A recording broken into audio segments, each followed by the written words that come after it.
Hello. Akkam jirtu abbayyee simbooti miti?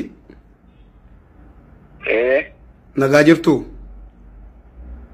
Galata Rabbii nagaa beekee. Nagaa amma sirra deebiinsinii bilbilee mubaarakuu sammaati. Ishee. Lakkoofsa keessan immoo riyaaluma keessantu naa kenne. Amma dhimma mucaa keessanii kana torbee tokkoon boodan dubbadhaa naan jettanii turtanii. Keessumaa waan narra jiruuf lammatammoo gaddagaa waan jiruuf. Daqiiqama. Simboo Biraanuu jedhamti. Isin Bobiraanuudha? Mucaan keessan rakkoon kun yoomirra ga'e? Gaafa guyyaa 21 jechuun roobii. Roobii darbe, roobii dheengaddaa jechuudha. Sa'aatii meeqa naannoo sa'aatii meeqaatti mana dhaddan? Toora sa'aatii 9:00. Guyyaa. Guyyaa toora sa'aatii 9:00 ture. Rakkoo isaa ammaaf adda ba'uu baatus. Mana yaalaa deemteetti? Jechuun rakkoo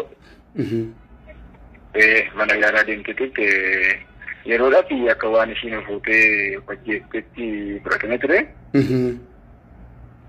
Ani mana turre yeroon hojiidhaa dhufu namni dhageetu wanatu ta'ee na fidanii gara manaatti gaafan dhufu wajjin guddaa waan qeerraa battuu fannaqee ilaale. Iddoo sanarraa fuudhamee manatti galchaniiru. Inni manaan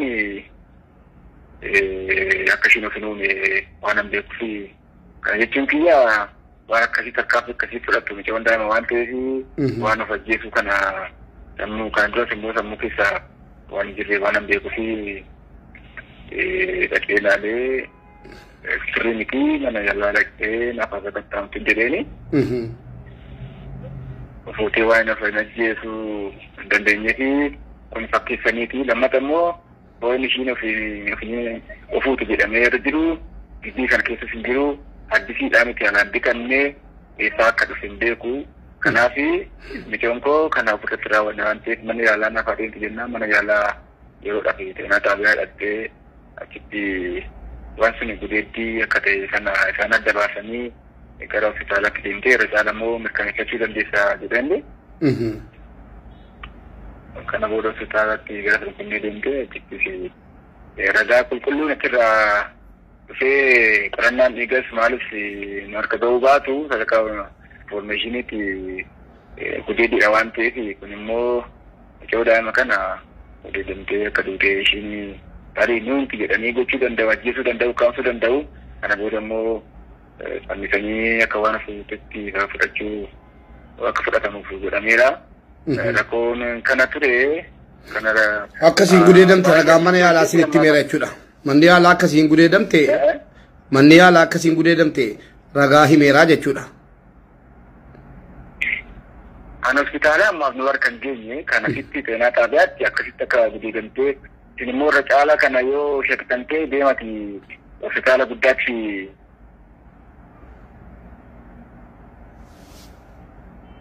Bilbila addaan cite yaani namni si shakkitan yookiin immoo wanni adda isinii ba'een jiru jechuudha amma wanaatti. Hello. Abeet. Neetworkiitu addaan ciccitaa jira. Amma xumura irratti wantan isin gaafadhu namni itti gaafatamummaa fudhate yookaan immoo qaamni qabame ni jira gochaa mucaa kana irratti raawwateef namni qabamee hidhaa galee ni jira. Namoonni 7 kan to'atamanii jiran jiru warri gibbii sana. Qaama isa raawwate osoo hin taane qaama informaashinii sana kennuu danda'u kan immoo yeroo sanatti waan gibbii sana turaniif arguu danda'u warri jedhamee shakkaman namoonni 7 sagaraayyoo kan warri kireeffatanii bulan qorannoodhaaf waajjira poolisiitti qabamanii jiru. Warroota dhiiraa immoo joogirratti guddaa kana hojjechuu raawwachuu ni danda'u warri jedhamanii ammatti wanni to'atame nageenya informaashinii kan isin qabu ammaaf. Informaashiniin eenyu gudeedee akkamitti gudeedee akka jedhu ammallee informaashinii wayii isin bira ga'ee hin jiru jechuudha. Na bira kan ga'ee hin jiru informaashinii akkasii shamarranidha warri to'ataman warra gibbii jiranidha. isaanii warra takaraayii yookaan warra kireeffatanii jiranidha. Isaan arguu danda'u yeroo sanatti waan turaniif jedhamee warra shakkamantu to'atame. Ammatti information qabu warroonni dhiirota gocha kana raawwachuu danda'u warra jedhaman immoo ammatti information sana akka qabne to'atamuu isaanii. Mucaan kan isiin of fanniftee jedhamee yookiin immoo fannifamtee argamte eessa? Yaan dallaadhuma manuma keessa moo qe'eedhuma keessa moo bakkeedha? Lakki gibbii keessa mooraa keessadha. Mooraa keessa jechuudha. Iddoo dhoksaayyuu miti iddoo ifaadha jechuudha.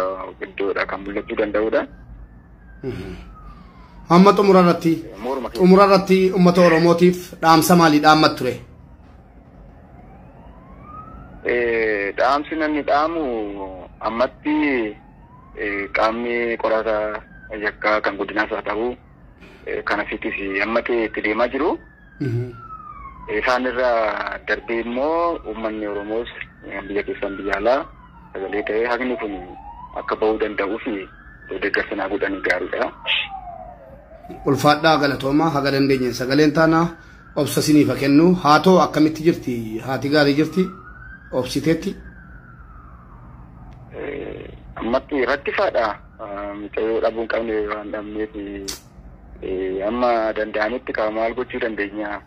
Obsuu osoo baanne wansa waan laphee nama cabsuudha waan ta'eef ana qofa osoo hin taane uummata naannoo kana irratti bahaa guddaa ta'edha. Warra maatii kana qofa osoo hin taane gadda kana kan hirmaachaa jirru maatii qofa osoo hin taane akka biyyattidha. Akka Oromoottidha. Akka biyyaatti waan ta'eef kun waan laphee nama cabsuudha. Ta'es hin beeku naannoo kanatti si dhagees waan hin beeknedha waan haaraa nuti ta'e kana baay'ee gaddinee gadda kana immoo uummata Oromoo hunda waan ta'eef ana qofni hin dhabne uummata Oromoo hundatti qabe waan ta'eef nama kana kanaaf amma danda'amaa ta'etti jajjabaachuu yaalla. Jabaadha rabbi isin jabeessu deebiin isin dubbisaa jajjabaadha maatii firoottaniif isiniif haadhaaf illee hundumaafuu uummata Oromootiif jajjabinaa kennu galatoomaa. Sini bilbila. Egaa uummata keenya kabajamoo akkuma dhageessanii kuni abbaadha. Akkuma suuraa irratti argartanu abbaan waan jiru nu ibsee jira. Haga dandeenyeen bakkuma jirru profaayilii irra kaa'annee simboodhaan sagalee ataanu isiniin jedha. Hunduma keessan isiniin jaalladha. Galatooma viidiyoo kana duwit share repost gochuudhaan akka sagalee mucaa kanaaf ta'an isiniin jedha. Galatooma.